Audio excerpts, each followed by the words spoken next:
সাল্লাল্লাহু আলাইহি ওয়াসাল্লাম বলছেন, ও আমার সাহাবীরা জেনে রাখো, যারা বিধর্মীদের অর্থাৎ অন্য ধর্মের লোকদের অনুসরণ করে, অন্য ধর্মের লোকদের অনুকরণ করে থাকে, আল্লাহ রাসূল সাল্লাল্লাহু আলাইহি ওয়াসাল্লাম বলেন জেনে রাখো তারা আমাদের দলভুক্ত নয়, তারা আমাদের দলভুক্ত নয়। এখন বলছে যে হিন্দু আমার বন্ধু আছে, কথার কথা এরকম থাকে না যে বন্ধু দাওয়াত করেছে পূজাতে যাবে, এরকম একটা কথা থাকে না যে বন্ধু দাওয়াত করেছে যাইতে হবে। আল্লাহ সুবহানাহু ওয়া তাআলা এই বিষয়ে কি বলেন, ইয়া আইয়ুহাল্লাযীনা আমানু লা তাত্তাখিযুল ইয়াহুদা ওয়ান নাসারা আউলিয়া বা'দুহুম আউলিয়া বা'দ।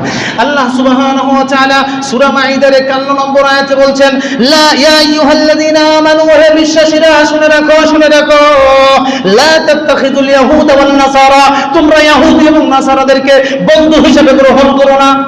জেনে রাখো মুআমালা মুআশারা ভিন্ন কথা। আপনি তাদের সাথে লেনদেন করতে পারেন, হিন্দুদের সাথে দোকানে লেনদেন করতে পারেন, হিন্দুদের সাথে ব্যবসায় লেনদেন করতে পারেন, কিন্তু এমন বন্ধুত্ব করেন না যে বন্ধুত্বের কারণে আপনার ঈমান চলে যাবে। এমন বন্ধুত্ব করেন না যেই বন্ধুত্বের কারণে আপনার ঈমান চলে যাবে। আপনার বন্ধু অমুসলিম আছে, এই বন্ধুকে এভাবে গ্রহণ করা যাবে না, এমন বন্ধুত্ব করা যাবে না যেই বন্ধুত্বের কারণে কি হয়ে যেতে পারে, আপনার ঈমান চলে যেতে পারে। শুধু তাই নয়, আল্লাহ বলছেন আউলিয়াউ বা'দাহুম আউলিয়াউ বা'দ, তারা একে অপরের বন্ধু। এরপর আল্লাহ থেমে নাই, এরপর আল্লাহ বলছেন ওয়া মান ইয়াতাওয়াল্লাহুম মিনকুম ফাইন্নাহু মিনহুম। আল্লাহ তাআলা বলছেন জেনে রাখো তোমরা যদি তাদেরকে বন্ধু হিসেবে গ্রহণ করো, জেনে রাখো তাদেরকে যদি বন্ধু হিসেবে গ্রহণ করো, যেহেতু তারা একে অপরের ভাই, তোমরাও তাদের অন্তর্ভুক্ত হয়ে যাবা। তার মানে অমুসলিমদেরকে যদি আপনি অকথ্য বন্ধু হিসেবে গ্রহণ করেন, আল্লাহ বলছেন তুমিও তার মতন। তাহলে অমুসলিমদের থাকার জায়গা কোথায়? তাহলে ব্যক্তিরও থাকার জায়গা কোথায় হবে? এরপরে আল্লাহ বলছে ইন্নাল্লাহা লা ইয়াহদিল কওমাজ জালিমিন, আল্লাহ তাআলা জালেম সম্প্রদায়দের হেদায়েত দেন না।